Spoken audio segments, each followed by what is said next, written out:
All right, all right, all right. Great morning. Great morning, world. Great morning, humans. Great morning, Monday, the 17th of August. What a crazy, crazy thing to just recognize. And we're gonna talk about a lot of that today, but just recognize what we have. We woke up again. We're here, you know. I know the program is booting up and all the stuff is coming into play and we're supposed to perform and kick ass today or suck our thumbs or in some way react to what is booting up. But, you know, how about just acknowledge that we have it? We have the boot up, you know? So great morning, everybody. It's interesting, I'm so living in the present moment that I no longer think about when I last saw everybody. It's interesting because it doesn't really matter. You know what I mean? We're going to talk a lot about that today. So as people kind of join in, I see Judy Castro. Great morning. Feel free to say hi and give us your word of the day. What is the word of the day for you? What's going on? Let's go studio chat. Just looking at, okay, there we go. Great morning, Sarah. Great morning, Leah. Great morning, Kathy Mitchell. Yeah, give me your word of the day, like seize this moment and claim maybe like a word or a theme of the day. Try not to use like a victim status word, but what is your word of the day? Claim this day. What is this day going to be about for you? I'm going to say my day is going to be curious. I'm just curious about things. I'm going to give you guys a little bit of an update on me, but just waiting for people to join in. We've got B here. Tango Pigeon is here. Great morning, everybody. See some people coming in on YouTube. Just kind of settling in. What are we doing here? It's 8:02 Eastern, and we are going to invest some time in entertaining an alternative perspective in life rather than the one that's been taught to us, rather than the one that we've been programmed. That's what we're going to do. We're going to expand our mind. And I don't know if you understand this, but when you do that, when you allow yourself to entertain, spend a little bit of a time entertaining an alternative perspective. Kathy Mitchell says her word of the day is enjoy. I love it. Enjoy. That's a word that says she's going to live her day. Great morning, Scott. Who else wants to say hi before we get started and maybe share their word of the day? Remember, what we're doing here is we're going to do a live episode of the Make Sense with Dr. JC podcast. And that this episode will get cleaned up and posted on YouTube and our audio platforms this week on Friday.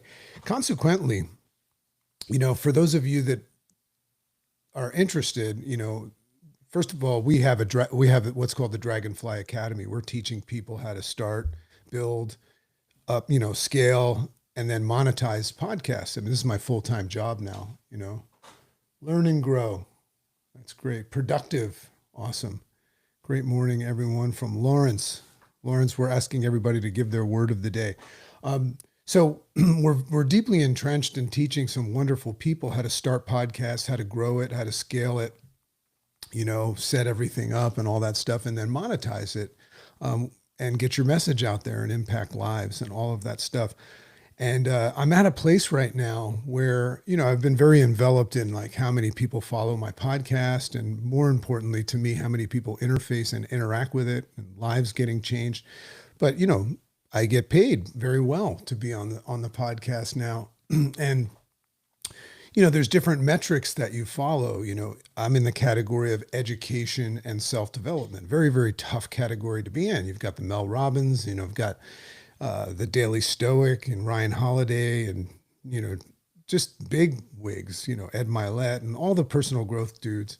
And I think today I'm number 6 out of all those guys, which is pretty cool.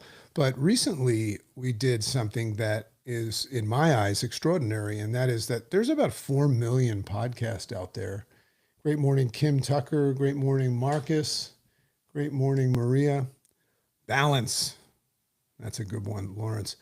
But there's 4 million podcasts out there. And the Make Sense with Dr. JC podcast is now listed. This morning I checked, it was 159. 159 is our rank. They only rank the top 200 out of 4 million podcasts in all categories. Isn't that crazy? My brother, Jason Venner, great morning to me, he says. That's awesome. So we're going to talk about gratitude. We're going to talk about being humbled today. This is called The Humbling, the science of post-traumatic growth. You guys are going to love this. Think about what that means. What does post-traumatic growth mean? Not just for the cancer guy, but for you. But I'm just so blown away. And all I can tell you is that the secret sauce is always consistency, saying you're going to do something and doing it, especially doing it during the times that doing it doesn't seem like a good idea, right? Because it's hard and you're not getting not getting any feedback. There's no return on your investment and all that stuff. Lotus Reflections of Awakening has joined. That's the most important time to follow through, is when you don't want to and you're not seeing any signs of return on it. But also just really, really having something that is coming from you, your authentic heart. You know, all of this work that I've done on Make Sense and the book I wrote, I'm writing a new book now. It's real. It's stuff that's happening. The reason why that last book took 8 years is because I needed some things to happen in my life, to get to that point. So, you know, if anybody's interested in that, look us up, reach out to me, Dragonfly Academy, and we'll teach you how to do it. Because everybody's got a song inside of them. And Wayne Dyer used to say, make sure that you never die with your song inside of you. We're going to talk a little bit about that today too.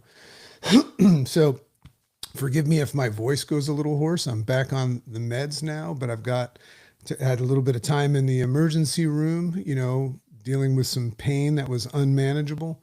But now we've learned how to manage it, and grateful for that. Grateful for all of the people that have been there to help me. God, I'm getting all these care packages and all of that stuff. And all of you that are supporting Chicken and I in our America's Favorite Couple thing. You know, today, voting starts again today. That we're back to zero. We're going against all the top 15 people, you know, all the first place people. And there's all sorts of shenanigans and maneuvers going on in there. But I'd love to get our love story out there to the world, you know, because it's special. So thanks so much, you know, at 10 o'clock a.m. Eastern, for those of you listening to this live. That's when that's going to recommence. So all the help we can get, we appreciate. So gratitude, gratitude, gratitude, gratitude, gratitude. So today is an interesting one. And it stems from the answer that I give these days at this time when people ask me how I'm doing. No, I always found that to be an interesting and loaded question. When you say, how are you doing? I prefer to ask the question, what's new and exciting? But, you know, it's nice to know what you'll say and have it be something meaningful when people ask you how you're doing. So I call this the humbling, the science of post-traumatic growth. And it starts with this idea. What about looking at everything? What if everything that you're stressed out about today, and you can pretend that you don't have anything, but that never worked for me. What if you acknowledge everything that you're stressed out about today and recognize that a surprising amount of it could become completely irrelevant in just an instant, or as in my book, I call it just in a snap? What if the things that you're stressed out could, in an instant, like right now, become completely irrelevant? And that's not because you fixed it. That's not what we talk about here. It's not because it just like poof went away. It's more because something bigger entered your life and suddenly put it into perspective. And I think everybody here knows about that. What if something just disappeared that's been bothering you because it became irrelevant and something happened in your life for you, even if it's good or a bad thing, that put it into perspective. So great morning, world. Great morning, humans. For those of you that have never met me, my name's Dr. J.C. Doornick, otherwise known as the Dragon. And if you could see my desk here, in my studio, I have just so many dragon things all over the place that people send me. It's just so crazy. I got a lacrosse jersey there sent to me of a lacrosse team called the Dragons. It's like everywhere. And I'll also remind you that people told me over and over and over again not to call myself the Dragon, and I'm like, but I am, right? That would be like me saying to you, like, a Magda, or Magha, or somebody's name, Lawrence. Hey, you shouldn't use that name. It's not appropriate, but it's mine, right? So I'm happy I followed through with that, but that's what I go by. And I want to welcome everybody to the Make Sense with Dr. JC podcast, another edition, the live edition. And I also want to welcome you to what we call the uprising of the sleepwalking masses. So as many of you know, and I say this not to make it about this, but as many of you know, and some of you don't know, I was recently diagnosed with cancer. And we're going to look at that in a different way and look at your version of that, whatever's going on in your life, in a different way. But it starts off by reminding myself that one of the most profound things, and remember, I'm going to explain to you how I answer the "how are you doing" question. One of the most profound things that have happened since that diagnosis is actually not fear. Strangely enough, I'm not scared.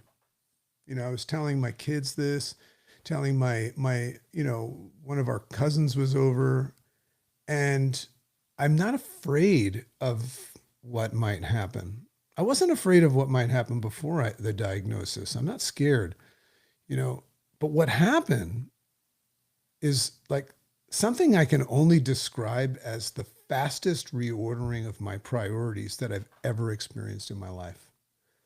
That's the most profound thing that's happened as a result of receiving this diagnosis. And you'll see that you don't have to receive a diagnosis per se to have this happen. But I just want you to know that when somebody says, "How are you doing?"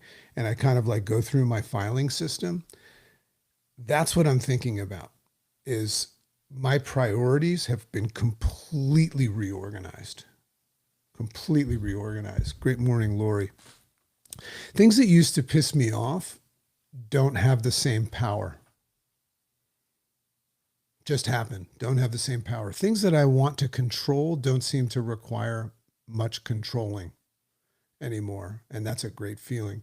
People I wanted to have understand me, like, those people out there that I just feel like didn't get me, or people that I was trying to get to understand me, I'm okay with it, the fact that they don't. And situations that I thought needed to be resolved immediately, well, it turns out a lot of them don't.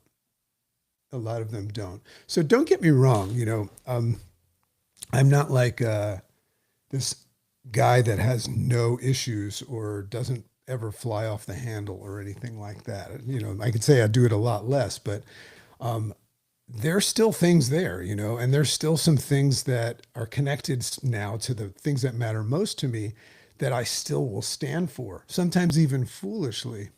But most everything else, I just don't care about them the same way anymore. And this is what's happened. This is what's happening. In fact, in many cases, I don't care about a lot of things at all anymore. And remember, this is the most profound thing that I'm thinking about when somebody says, "How are you?" So I've been searching for the right words to describe what's happening to me. And the word that I came up with, and this is how I answer, is humbled. Whenever somebody says, "How are you doing?" I just say, I'm extremely humbled by this experience. And we're going to kind of explain what that means. And I'm going to challenge you to kind of look at that in your own way today. This idea of like what it would take and what it would feel like and what it would do for you if you got humbled. And there's some tough ways to get humbled. I sure found one. But there's also just some eye-opening recognition in life that will humble you. You know, it's like even just looking at that picture, I remember I remember looking at that kind of picture that we see. It's like a meme where you're looking at like planet Earth, which is like this teeny little speck in the galaxy of in the universe, and all the unknown, and an arrow it says, "Remember, you are here," right? And you realize how insignificant you are, and you get humbled. So that's the way it could happen as well. So today I don't, or so today I want to make sense. That's the goal today. I want to make sense of something that I'm calling the humbling, and I love that name. And what that is that's what happens to a human being when life hands them something big enough in life to challenge their illusion of control. Why can an encounter with mortality, which is what I kind of had, we'll talk a little bit about ego death and near death experiences and stuff like that. But why can an encounter with mortality so dramatically reorganize what matters? And also, we're going to look at the idea that maybe, most importantly, do we really have to wait? Now, this is a really big question because we'll always say, no, we don't have to wait, but don't we wait? Maybe most importantly, do we really have to wait for something catastrophic to happen before our lives can like start to change and see things and live clearly? So we're going to make sense of that. So what does it actually mean to be humbled? This is important. I think there's an important distinction between being humbled and being humiliated. They're very different. Humiliation says this, I am less. Humbling says, maybe I'm not as important, certain, permanent, or in control as I thought I was. You see the difference? Humiliation can diminish your sense of self-worth. Humbling corrects your sense of scale. I hope you get that. I'm going to read that again. Humiliation can diminish your sense of self-worth, but humbling, which is what we're talking about, corrects your sense of scale. And that's a beautiful correction, isn't it? So we all walk around with some sort of a model of reality. I talk a lot about mother, father, teacher, preacher. It's not really your model. It's the one that you were taught, or it's the one that you're going with right now. It's not the model. It's your model, right? Because that's why we meet people all the times that have different models, and we kind of like either fight them or just say, hey, that's cool. You got a model. Everybody gets a model. But we all walk around with this model of reality, and that is our operating system. This is who I am. This is what's important. This is where I'm going, and this is what should happen. So my body should work this way. My people should behave this way or that way, and my plans should work out. And underneath that sense of entitlement, think about what the should means. It's kind of like a little sense of entitlement.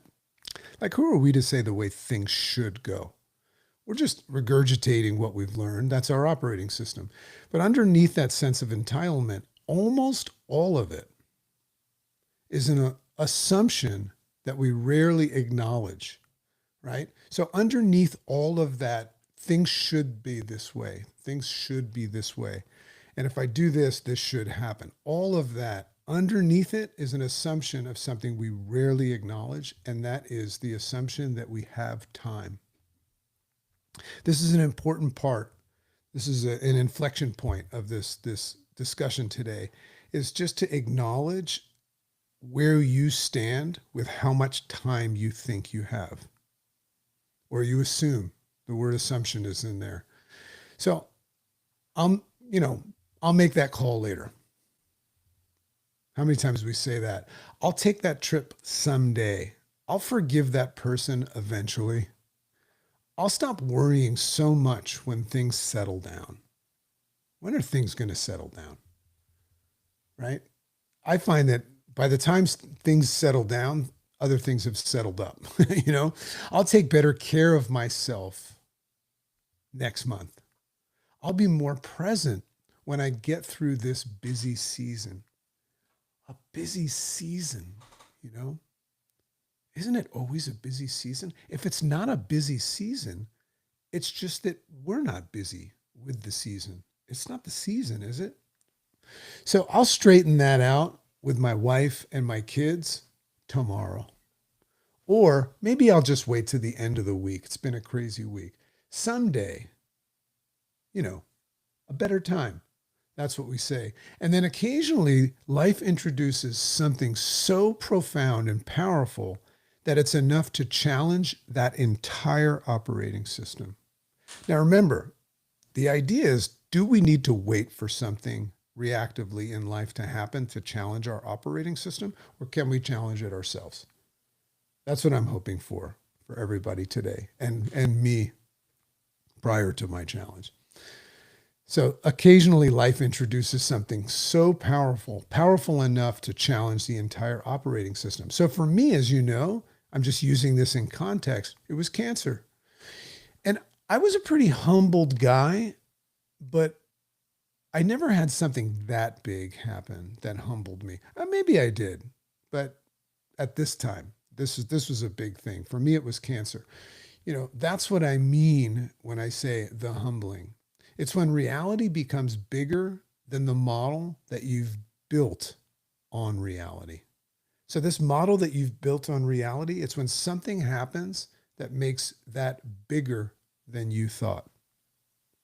And that's the humbling. That's the reactionary feeling as you get humbled. It's not fun to get humbled all the time, but ooh, is it valuable and necessary? So the question is, how am I? Dragon, how are you? People ask that all the time now. They say, I'm sorry, I'm so sorry, what's going on? How are you doing? How are you? And my answer, as I said, is that I'm incredibly humbled by this experience. And I love that answer. And I love the conversation that ensues after, because it has the person walk away and say, how are you doing with your experience as well? Is it humbling you, or are you just comfortable and putting up with a bunch of shit? So I tell them I'm not scared, and I'm really not. But I will tell you that the physical experience of what I'm going through, specifically with my treatment, I don't think cancer kills people. I think the treatment does. So that's a reason to really take care of your health. That's why I became a health coach as part of my offering. Is I always want to make sure that people start with their physical health, their chemical health, because some shit's going to happen one day. And it's how you navigate that shit and handle it. Do you handle it with grace, or does it handle you? So this physical experience that I've been going through with my treatment, and it's happening right now. I could give you a host of things that I'm feeling. I'm a little nauseous right now. I'll tell you that. And it's not because I'm nervous. It's because I took these meds this morning, And I've got this patch on my arm that every 3 hours gives me like a surge of something that handles the pain that the meds go through. So the physical component of this has brought me to my knees to the point where I've had to go, through massive periods of discomfort where I've been incapable of getting myself off the couch. I don't share that stuff, It's not easy for me to come to this mic as much anymore, which makes it, remember I said before, which makes it that much more valuable to be here. Really, really important. There's been some sleepless nights. I don't know how you guys feel about sleepless nights, but you can't have too many of those. There's been some frequent, I think 3 now, trips to the ER for emergency pain management, extreme fatigue I've been feeling, and moments when my mind says, let's go. That's what my mind says, let's go. But my body says, you're not going anywhere. So that'll humble you. That'll humble you when you're this guy that always goes and your body says, I don't think so. I don't think so. Physically, you can't get up.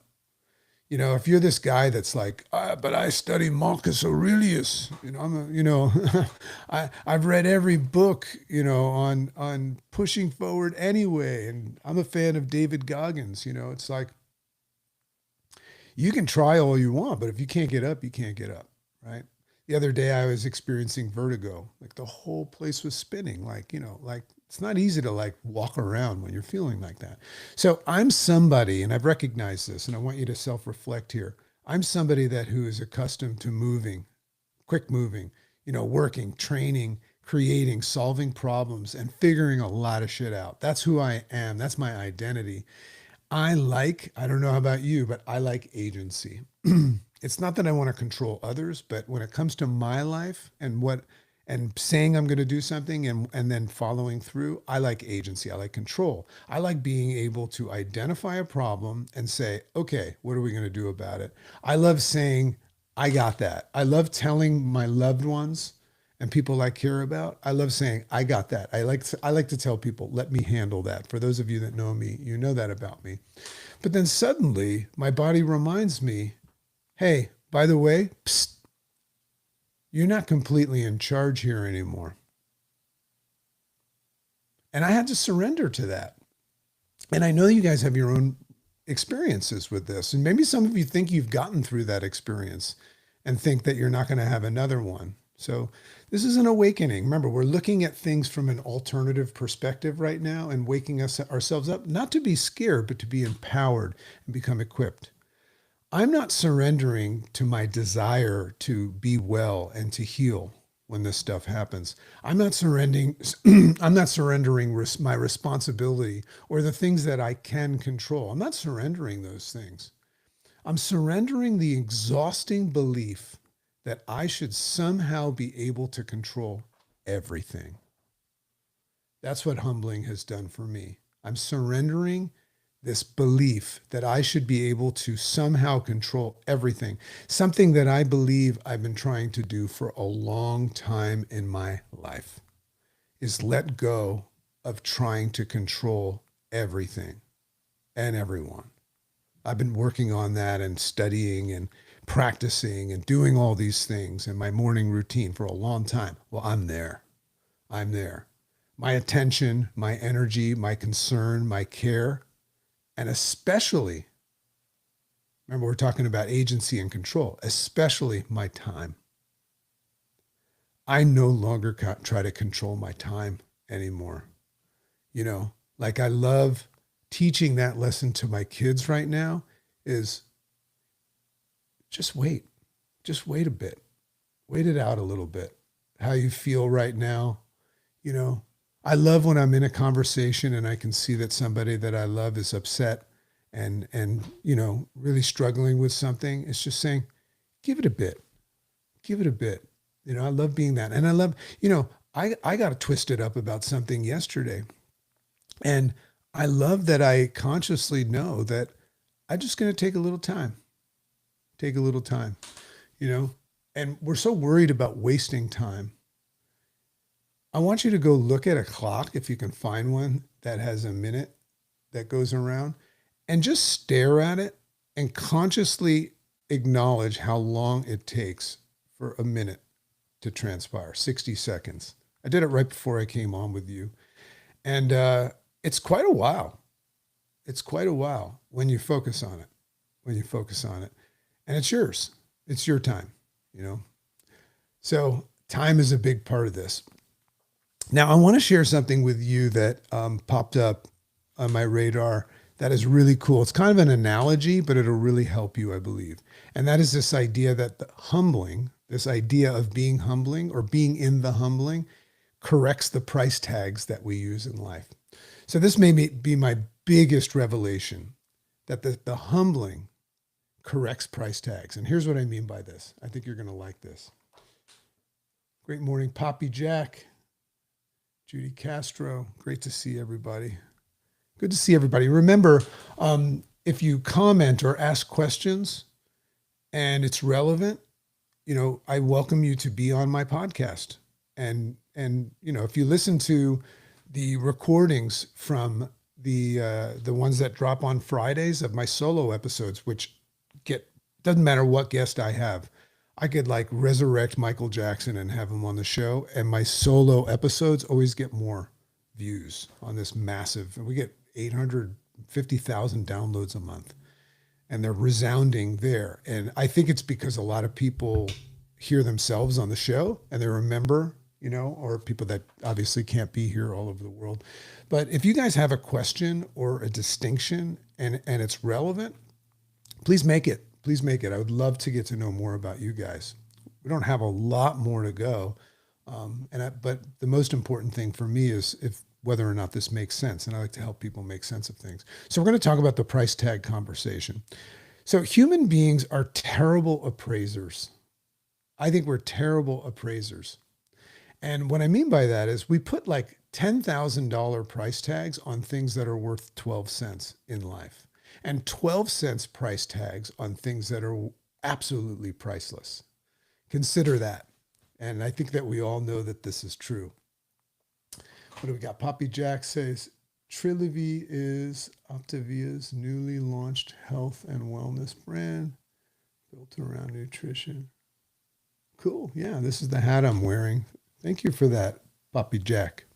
Poppy Jack.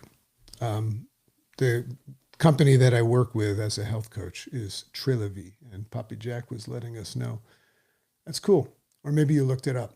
So you understand the idea of the price tags. We make being right very expensive, don't we? We spend a lot on that. Other people's approval becomes very expensive. Winning arguments becomes very, very pricey, very expensive. Our status, recognition, comparison, and proving someone wrong and worrying about situations that are outside of our control, we'll spend hours of our lives making purchases on those, don't we? We'll lose sleep over these things, these 12-cent items that we put $10,000 price tags on. We damage relationships over insignificant things. We compromise our peace over them. But then, once again, something happens that just simply makes us look again. And how could we say that's bad? How could we say that's bad? I love you too, Poppy Jack. I don't know who Poppy Jack is. So if you're like somebody that I know really well, but like I didn't know your handle, let me know. I'll be like, dude, it's me. But I love you too. And I think I'm just saying I love you because you said I love you. I always ask my daughter, I go, she says, I love you to me. She calls me Paul. And I go, why do you love me so much? And she says, because you love me so much. By the way, my daughter yesterday for the live audience, she competed in what's called the International Brazilian Jiu-Jitsu Federation. It's like a big, organization where people fly in and stuff for jiu-jitsu. She's 16. She did triple gold, right? She won both of her matches, and then that gave her the right to fight people like out of her weight class. And she fought a bigger girl, and she beat her too. She came home with 3 gold medals on her. Oh God, not much fucking matters outside of that. Okay, so we're talking about this idea that something happens in our life. We're talking about the price tags that makes you just look again. I love that. And suddenly the simple act of maybe sitting next to someone that you love becomes priceless because of this thing that happens. Your kids laughing becomes priceless. My daughter competing, priceless. Sleeping through the night, holy shit, priceless. When you get a good night of sleep, right? A conversation, a hug, your body functioning. I'm so jealous of people that can go to the gym right now without feeling sick, without feeling nauseous and having energy and having no pain. Like right now, I'm still going to go to the gym, but I've got this shooting electric pain down my arms from the time that I spent in the hospital. That makes working out harder. And I look at these people that don't have that and I'm like, oh my God, I'm so jealous. So your body functioning, just taking a walk outside, going to the gym pain-free, like I said, with energy, or just waking up on an ordinary Monday, like all of us have done right now, and greeting the blessed gift of another day with those powerful words that we shared on the other episode on gratitude. Thank you. That becomes priceless. I take this moment right now because of my humbling, and I'm living in the humbling.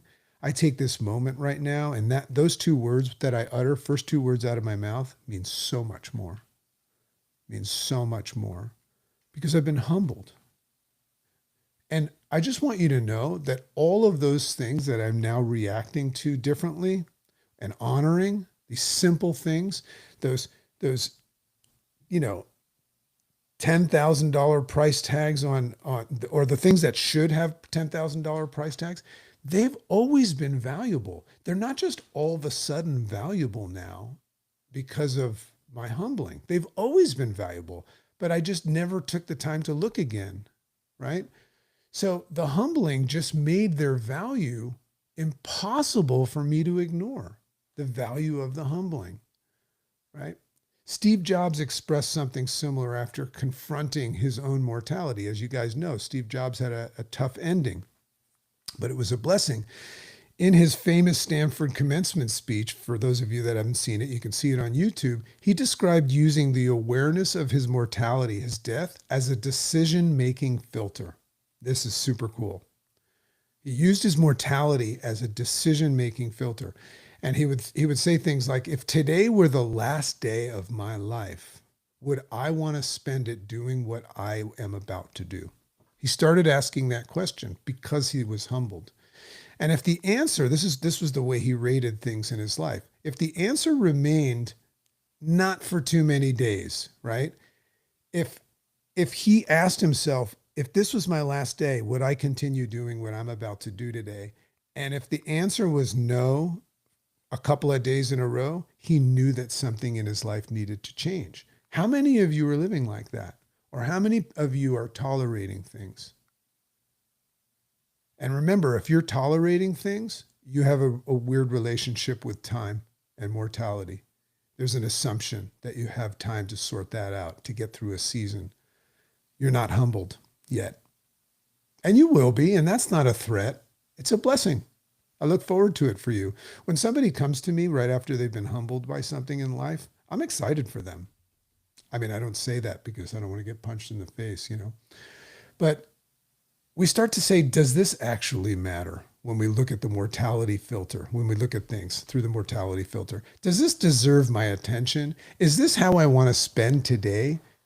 Could I care less about this? Which is what my new book is about.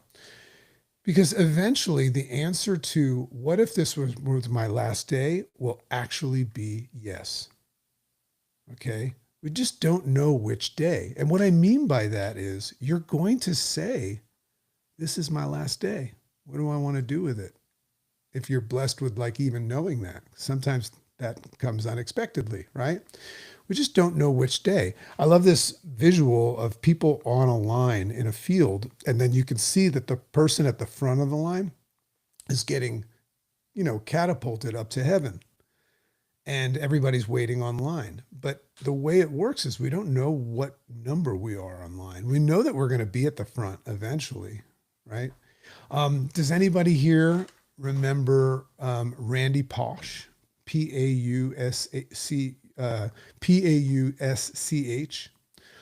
renowned computer science professor, virtual reality pioneer. A lot of people didn't know that about Randy.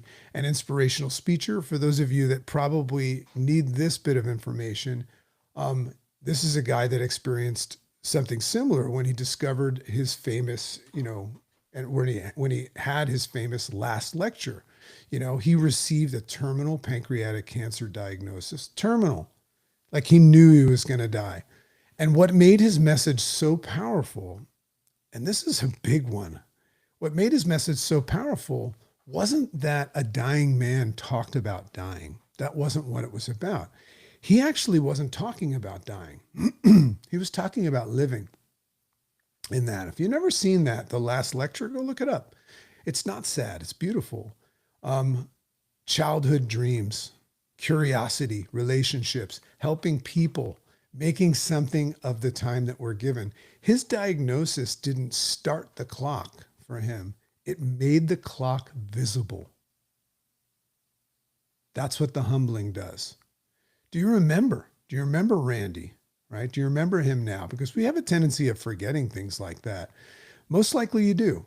Most likely you do remember his famous last lecture. It's all over YouTube and all that stuff. Did you know that Randy actually died at 48 years old? He only lived for 48 years. And that sounds tragic, no? So what I find tragic is that Randy lived a bigger life in 48 years because of the fact that he was humbled and he came to this conclusion, then most people that live 30 to 40 or even more years more than him, he lived a bigger life. Which would I choose? Which would you choose? Would you rather have a mediocre life where you never really get your priorities together, but lived a long life, or one like Randy? You might jump on an answer right there, but put some time and think about that. Because who's to say that you're not like that, right? I'd already be dead if I only lived 48 years. I'm 55, right? But I'd take it. I would take Randy's moment of being humbled and than live a long, long life and never really get my shit straight. Most people would take the longer life, I'm sure. And that's because they're assuming, there's the word again, that they would figure things out eventually. Maybe they'll hear another podcast episode and it'll stick, right? So that's a distinction that I can't stop thinking about. Cancer didn't suddenly make my life temporary. That's not what it did. It reminded me that it always was. That's what the diagnosis did, is it reminded me, it made me look again, and it reminded me and it humbled me. That's why my answer is I'm humbled by the experience that it always was temporary. And we have this tendency of normalizing miracles. And I want to talk a little bit about this. That's one of the strangest things about being human. We normalize miracles. Wake up thousands of mornings in a row, and eventually waking up stops seeming impressive because we always do. But it's a fucking miracle, right? And you know that, but we have this tendency of normalizing it. Like a book on the shelf, you know? I can read that book tomorrow. Someone that you love is there every single day, folks. Somebody that you really care about, that's really, really deserving of your care and your attention. You know, there's a lot of people that think that they are, but there's a lot of people around you. And I've learned a lot about this with this diagnosis because all these people are reaching out to me that I thought don't give a shit, you know, and that I cared about, but I don't know what happened to them. And they're all coming back to me because they think I'm going to die. Isn't that interesting? So somebody that you love, folks, is there every day. So their presence becomes expected, just like we said before. We normalize that miracle of having somebody that we love. Your legs work every morning. So walking across the room doesn't feel miraculous. Go ask our friend and guest on our show, Amy Purdy, about that. You know, she woke up one day and found out she had this terrible disease and had to have both of her legs amputated. She doesn't take that for granted. Your body and your brain performs millions of processes without you consciously knowing or participating in. And meanwhile, you're furious because someone screwed up your fucking coffee order. And that's not me yelling at you. We're all like that, right? Ask Jim Quick about that. My buddy Jim Quick, go get his new book, Limitless Daily. It saves my life every morning. It's on pre-sale right now, coming out in September. If you don't get that book, shame on you. I mean, it's just the greatest thing. I read this little 3 to 5 minute thing every morning, and it just sets the tone for my day. Please go to Amazon and pre-order his book, Limitless Daily. It's purple. But ask Jim Quick about this idea that, you know, all these things are happening, these millions of processes. As a kid, he fell off of a chair in a classroom, injured his brain, and lost the capacity to learn, right? He lost the capacity to process all those things. So we're not bad people for taking things for granted. I want to make sure that we note that. We're human. It's one of the cool things. The brain adapts, and thank God it does. Familiar things fade into the background of our lives. The extraordinary very, very easily becomes ordinary. In fact, we call that a habit. When something goes on autopilot, and that's actually a goal, to become unconsciously competent at something. You don't even know you're good at something. This goes into the background. That's a good thing, right? But this happens with everything. And maybe one of the functions of the humbling and the values of the humbling is to make the ordinary extraordinary again. That's what's happened in my life, is the ordinary has become once again extraordinary. Shout out to Patty from New York. Miss you, Graham. She says, so amazing. I just had a workshop in reference to the book, A Course in Miracles. Yeah, that's on my shelf. You know, we've got somebody in the Make Sense Academy that is an expert coach. Her name is Monica Dubé on that. Love it. Poppy Jack says the Doobie Brothers put out an album called Once We're Vices, Now We're Habits. Yeah, beautiful, Doobie Brothers. That's going on the podcast, Poppy Jack. I love it. Okay, so maybe one of the functions of the humbling is to make the ordinary extraordinary once again. Let's do that today. It's also changing the way that I think about gratitude in general. Maybe gratitude isn't simply saying thank you for good things. Maybe gratitude is the practice of preventing miracles from becoming ordinary. Maybe the practice of gratitude is to help prevent miracles, like right now and now, from just simply becoming ordinary. That's very different.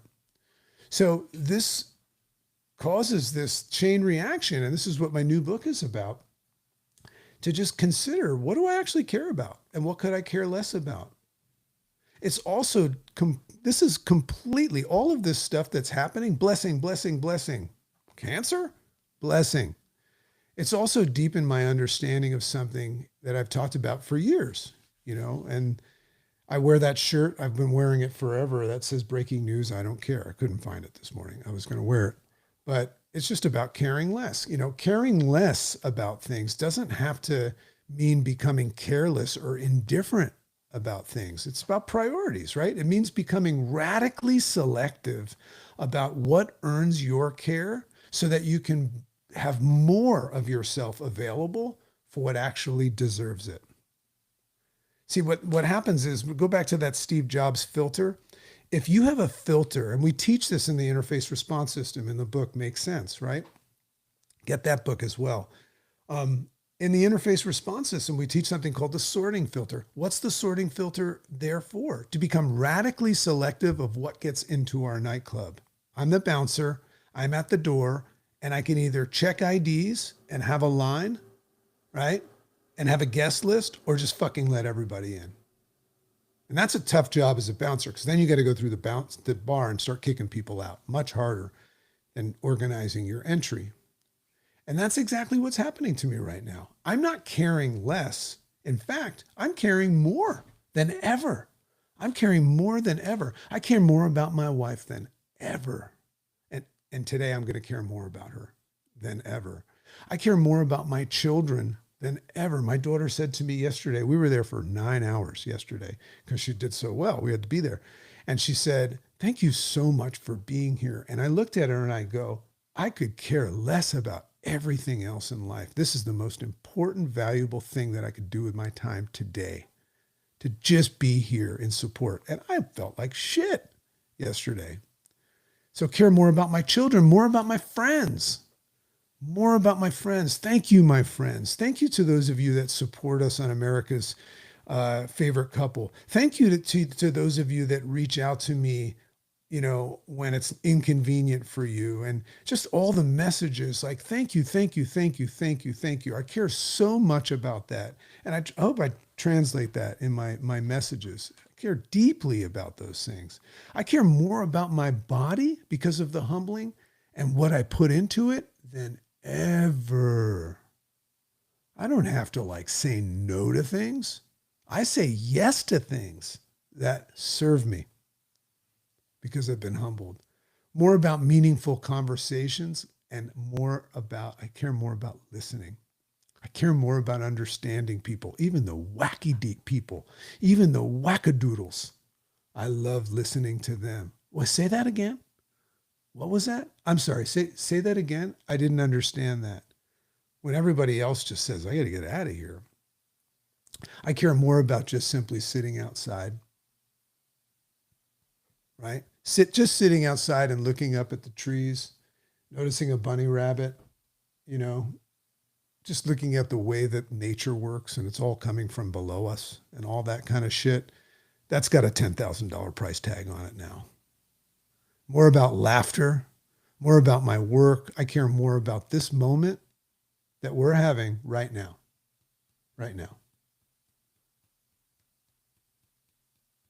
This moment right now. I care more about that than I've ever cared about it before. And because I care more deeply about all of these things, I'm becoming less willing to squander myself on things that I don't control, which is a big part of the interface response system. This is because I've been humbled.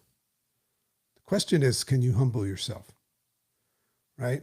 You know, all of that shit that never really matters that we try to control, the uncontrollables, I don't care about that stuff. Oh, I don't control that. Sorry, I don't fucking care.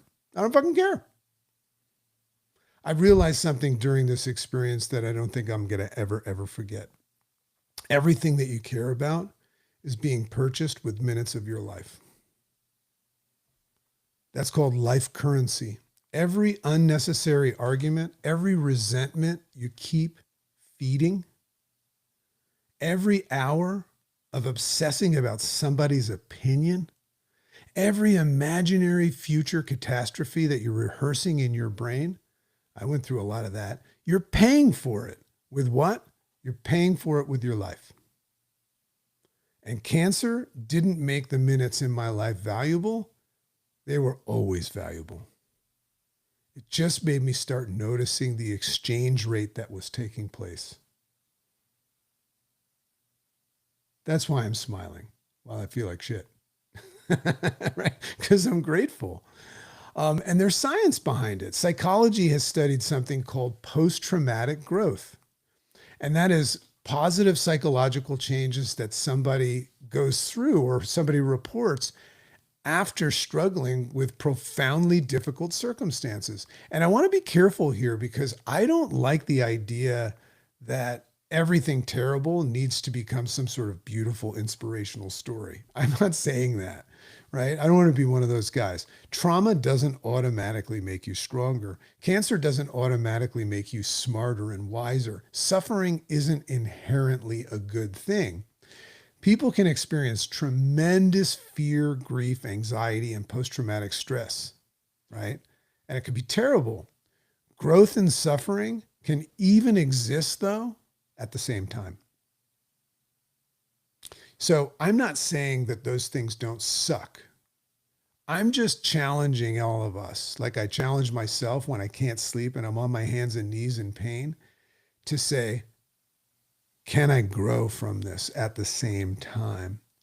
And researchers have repeatedly identified certain changes that can occur after major adversity. There's a lot of science behind this. Greater appreciation of life.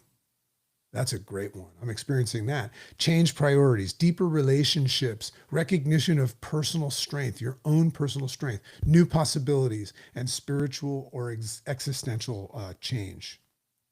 New possibilities and spiritual or existential change. So that fascinates me because I'm living some of that stuff right now. Are you? Is anybody living that kind of stuff right now?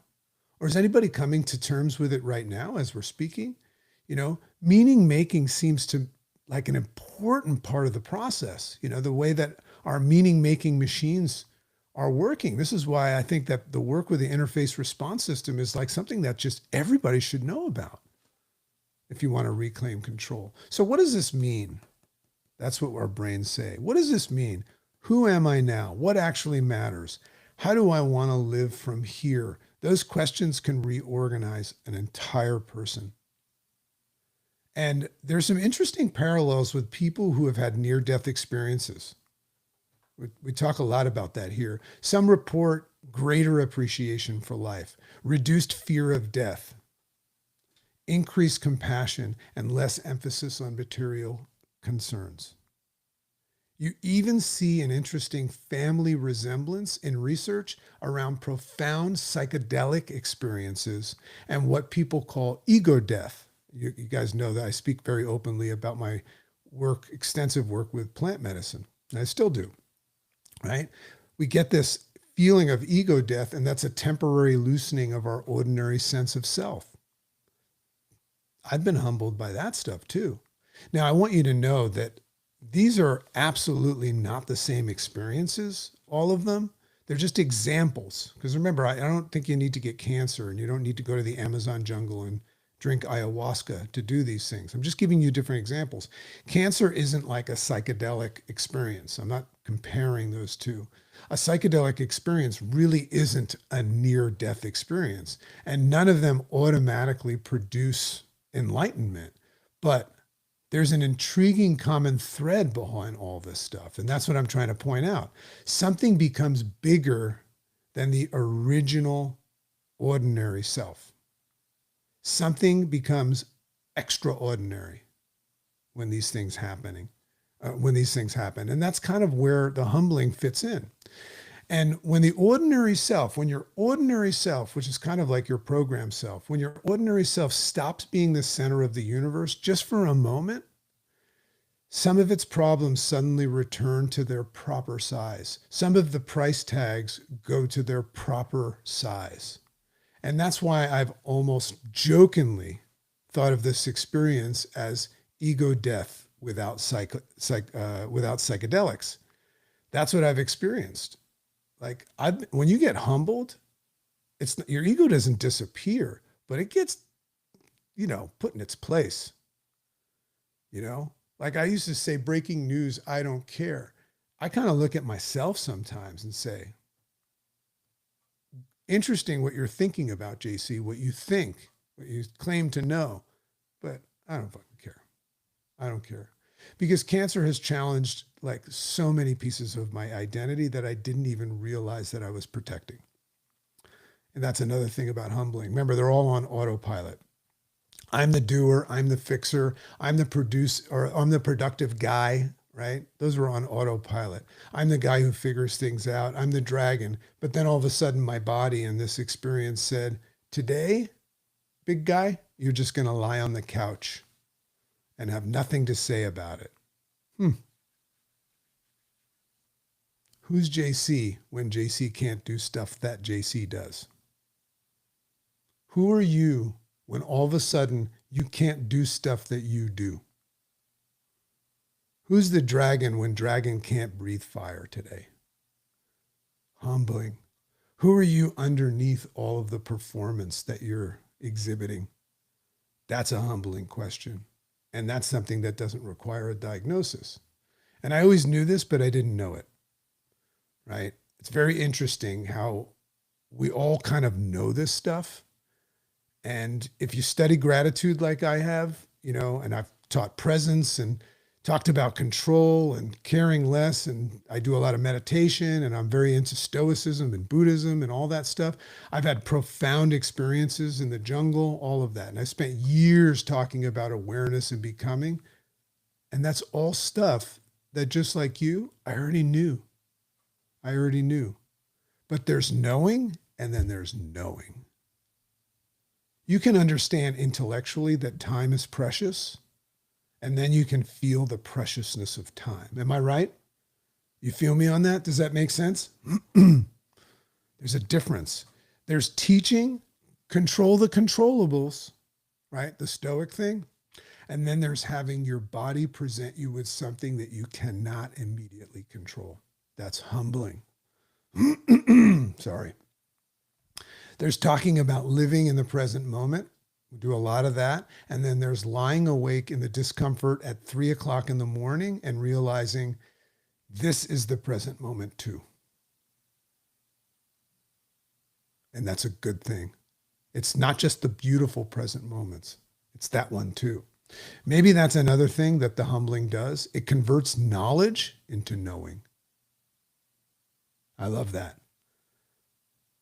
I'm not telling you to go out and get humbled, but maybe this conversation is humbling you.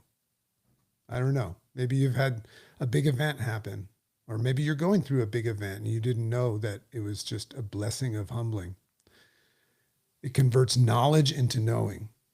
And that leads me to the question that I can't stop asking. Did I need cancer to learn and earn all of this stuff? Do we really have to wait? Maybe there's two forms of humbling.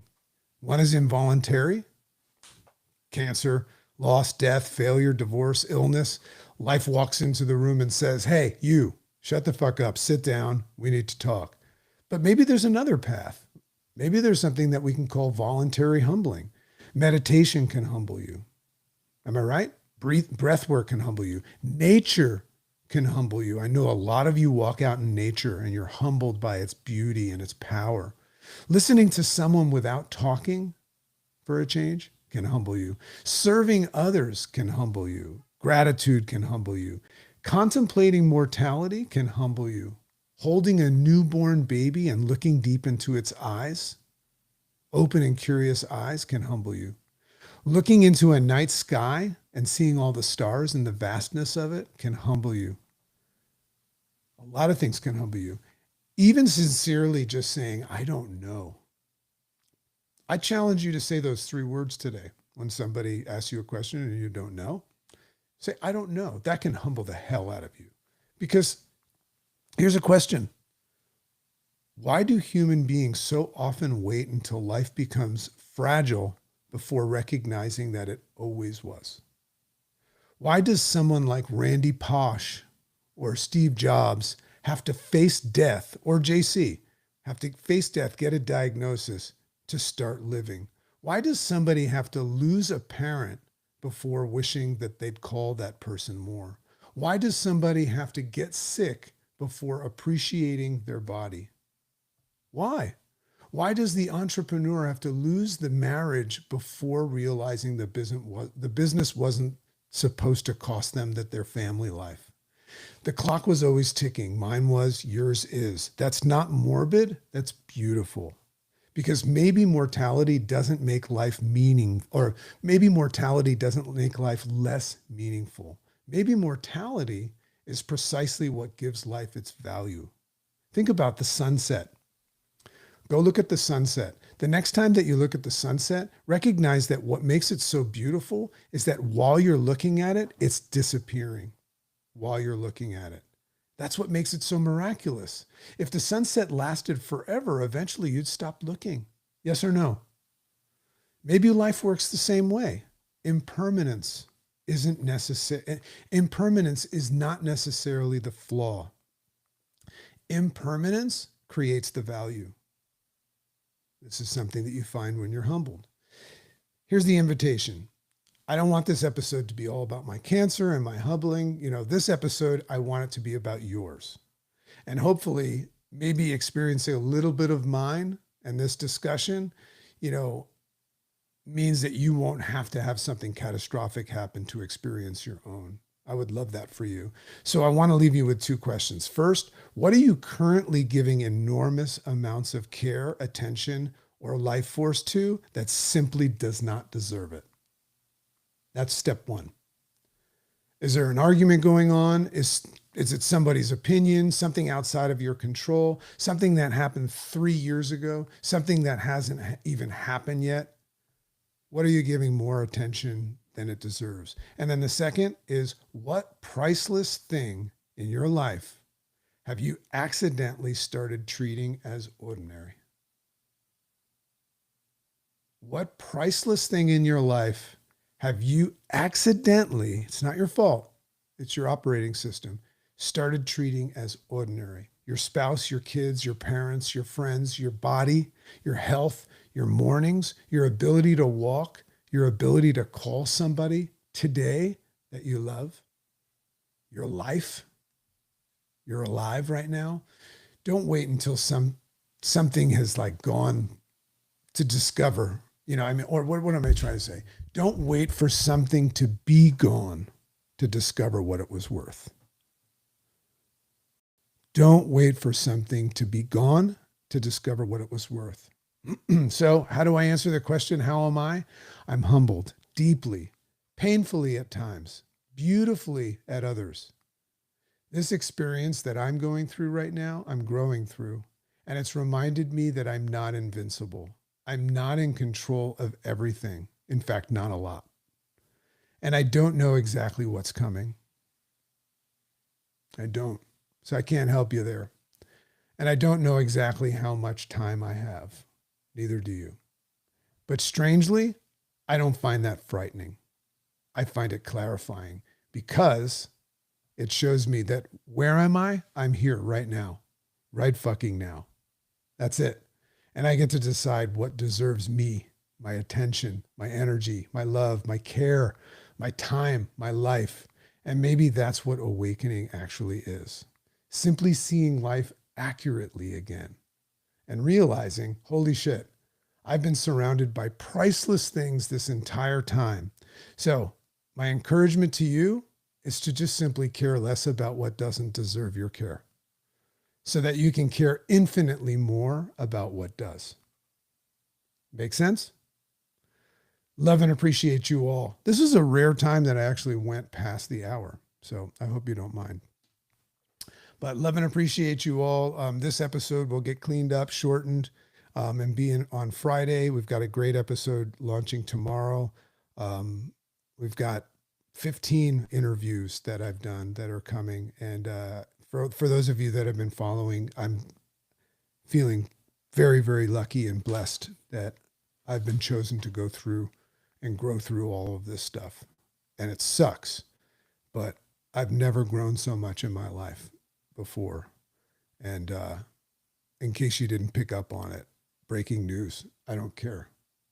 I care more about things that I've ever cared in my life, but the stupid shit, I don't care.